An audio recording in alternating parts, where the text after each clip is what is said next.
On to our study in Revelation. Chapter 8. But before we finish chapter 8, we start chapter 8, just a little wrap up on chapter 7. Little wrap up on chapter 7. And I'm going to begin by reviewing what we covered so far.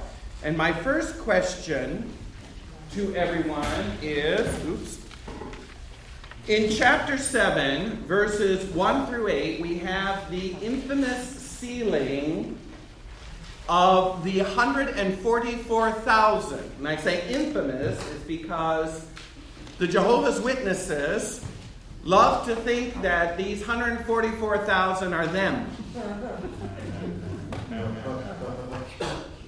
You will hear Jehovah's Witnesses talk about it. These are the elite of the Jehovah's Witnesses.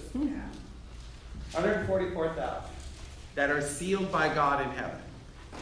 And that's nonsense. But the question is, who are these 144,000? They're Jews. How do you know that? From the tribes. They're taken from all of the tribes of Israel. How many from each tribe? 12,000. So you mean God is only saving 144,000 Jews throughout history? No. Then why 144,000? Multitude. Great. How do you know that? What gives you that impression? 12 times 1,000. What does 12 represent? Governance. The new Israel. Why would that give you the idea it's governance? Apostles. There were 12 apostles and 12 tribes of Israel that ruled Israel. 12 apostles ruled the church. By the way, just a little bit of trivia for you.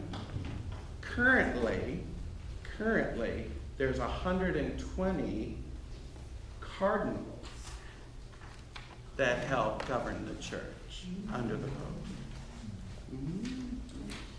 Interesting. Just a little bit of trivia there for you. Okay, so 12 is a ruling body number. What is 1,000? Innumerable. An innumerable amount. A multitude, yes. Okay. It is a symbolic number. It is not meant to be taken literally. What the number represents is there is a governing body taken out of each tribe, and there's an innumerable amount within that amount, in that tribe that's being saved. Okay. Saved and sealed. Okay? What is the meaning or the Old Testament precedent for this sealing? In other words, where in the Old Testament do you find sealing happening? Give me some examples. Cain and Abel. Oh, okay, Genesis 4, Cain and Abel. What specifically about Cain and Abel? Tell me about that. Who was sealed, Cain or Abel? Cain. And what was he marked for? Killing Abel. So to run the world, if anyone else would kill him, that person would get cursed. How much fold? 7 times back onto him, right?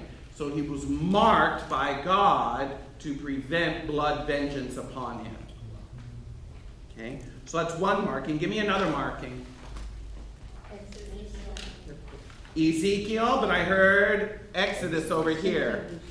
What in Exodus gives you a sealing? The turban. The turban of whom?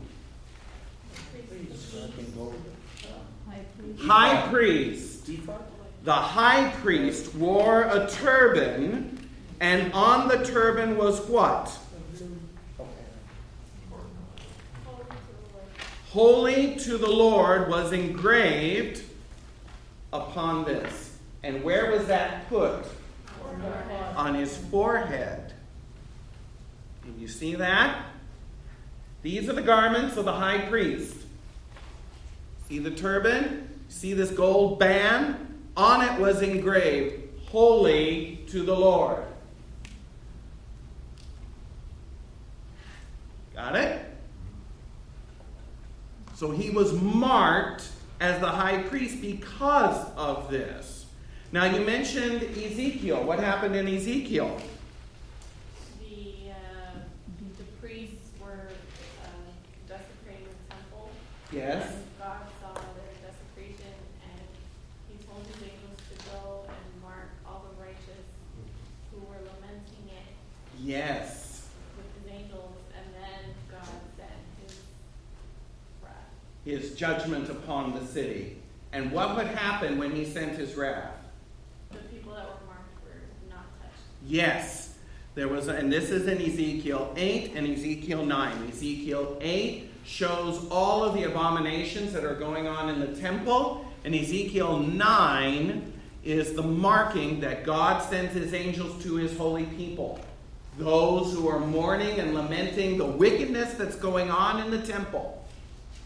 Now, here's a little interesting, if you will, side note to that marking in Ezekiel. Last week we, as always, when we run out of time. But it's interesting to note, the rabbis, in interpreting that passage, asked, what was the mark that God placed on those who were mourning and lamenting the atrocities that were happening in the temple? And they marked them, it says, with a towel. And it looked like this. It's a Hebrew letter that looks just like that. On the towel? That's the name of the letter, tau.